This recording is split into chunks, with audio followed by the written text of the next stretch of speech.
Well, the results were worse than I was expecting, but I did indeed lower my LDL. In order to do that, I did it with plain white rice because I have lymphocytic colitis.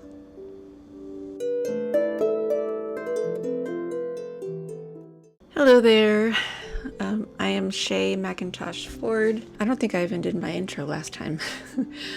I was just getting back into this. I live in Tulsa, Oklahoma with my husband and my 2 boys. I have an autoimmune condition that was triggered by COVID in March of 2020. It was not diagnosed until 13 months later. It's called lymphocytic colitis, and it basically means I don't tolerate fiber at all. As a result, I have switched from keto. I was keto before. I switched to a carnivore diet. Most people, when they do keto, they don't have any issues with cholesterol. Like, it actually goes down. Their cholesterol levels go down. There is a subset of people that I fall into. We are called lean mass hyperresponders, where our LDL goes way up. Mine is probably a little higher than most. The last number was 509, and I'll get into numbers later. My LDL went up on keto, but it went up a lot on carnivore. LDL, for those who aren't all that, because I know some people just aren't that familiar with cholesterol, LDL is your bad cholesterol, right? And it was up to 509. Normal LDL ranges, the highest should be 130. And this is, I'm talking in American terms. I know it's different in other countries. 509 is pretty high for American standards.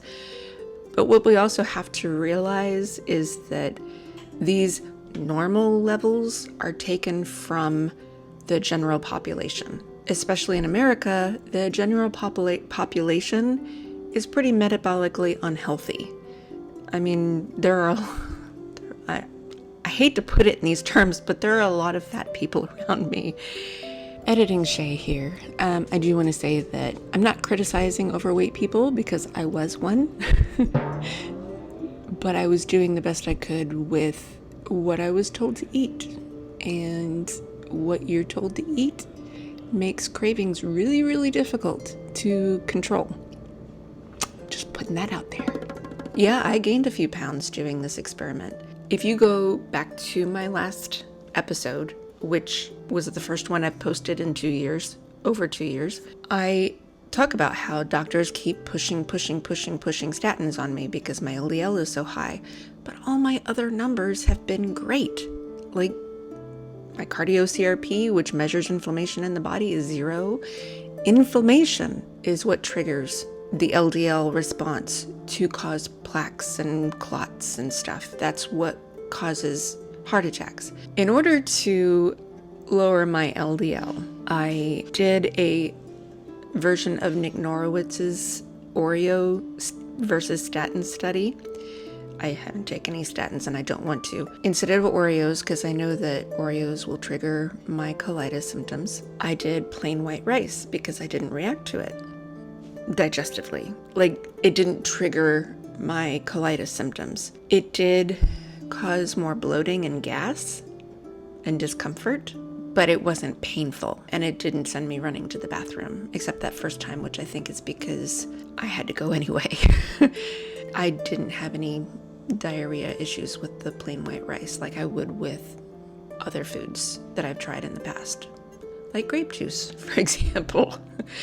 I remember trying like a little tiny swallow of grape juice sent me running to the bathroom for 2 weeks. I was just seeing if I could take communion at church. Yeah, that wasn't going to happen. I did plain white rice for 2 weeks, trying to get at or around 100 grams of carbs per day, which basically meant I had to replace my protein and fat meals with rice for the most part. I tried to eat some protein when I could. It was hard because of all that rice I had to eat. And so I don't know if my results are because I basically just ate mostly rice for 2 weeks, which is basically just like eating only candy for 2 weeks. As far as like spiking your blood sugar and everything, I'm going to share my results with you right now.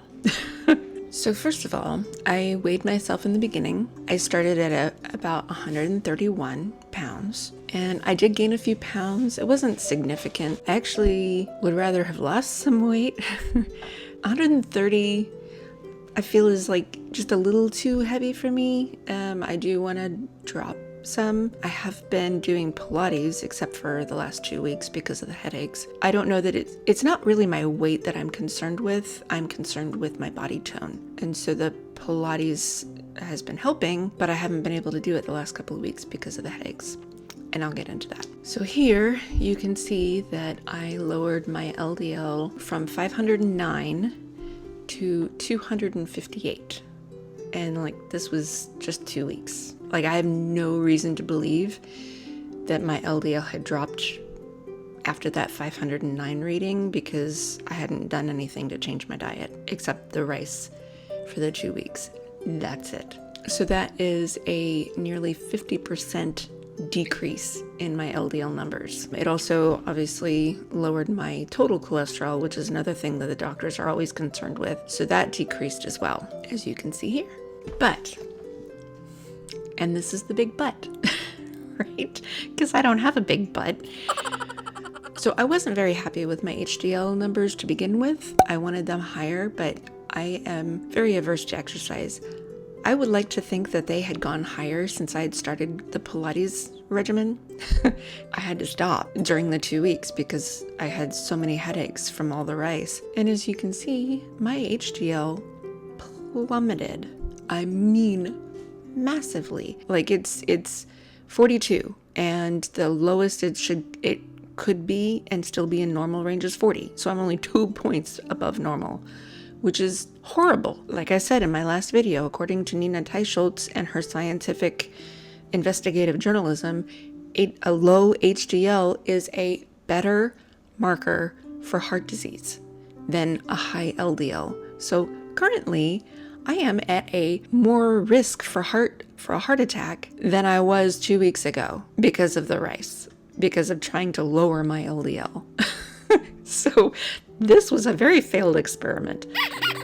And now for my triglycerides, also in the wrong direction. So that first number, like 130 something, I can't see, it's a screenshot. That was the first time I had my blood work done with this doctor group. At the time was when I was drinking coffee every day, which, by the way, I am doing that now to hopefully stave off a little bit more of this headache. Certain people, coffee will trigger your triglycerides to go up, and I think I'm one of those people. And I didn't know that at the time. I was also drinking a glass of wine a day because it wasn't triggering my autoimmune problems too much, and I just wanted to relax and unwind at the end of the day. Well, I stopped all that, and so my triglycerides, the next blood work, were coming down, and I wanted to get them down. And I still haven't been drinking any wine. I've only been drinking a little bit of coffee here and there, not because I want to, but it's to counterbalance either travel or the fact that I haven't gone to the bathroom in too long, which I could probably do with extra fat, to be honest, if I really wanted to. But I do like the taste of coffee. Right now I'm drinking coffee because I have a headache from anyway, I'm going to go into that in a minute. I don't think I've been drinking enough coffee to make my triglycerides go up that much. I was actually drinking more coffee when my triglycerides, that first test result, I was drinking more coffee than I was in this last 2 weeks. It wasn't extra coffee making my triglycerides go up. It was the rice. And now for the final result from my blood work is the cardio CRP. Yeah, the one that measures inflammation in the body. I mean, look at that. That's ridiculous. 2 weeks. I have no reason to believe that my cardio CRP could have gone up before the rice. It's the rice. I was fine until I started eating rice, and I just, yeah.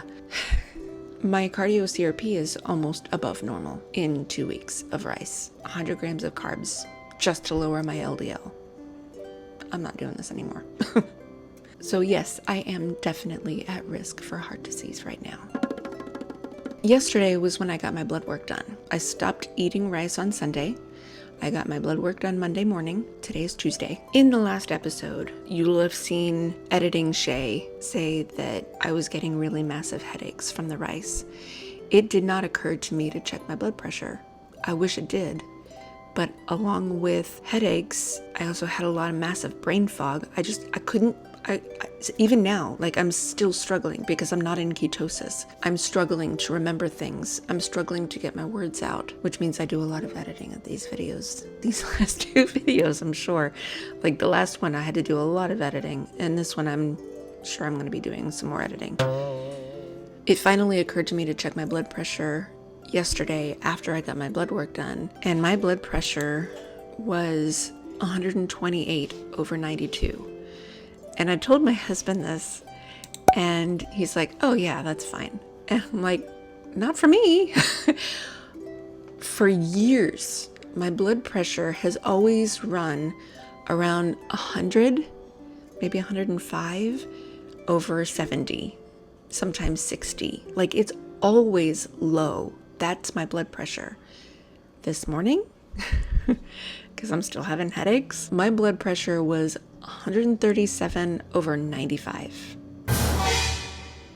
Yeah, it kind of makes me wonder if I should go to the emergency room or some kind of urgent care, because yeah, I hurt right now.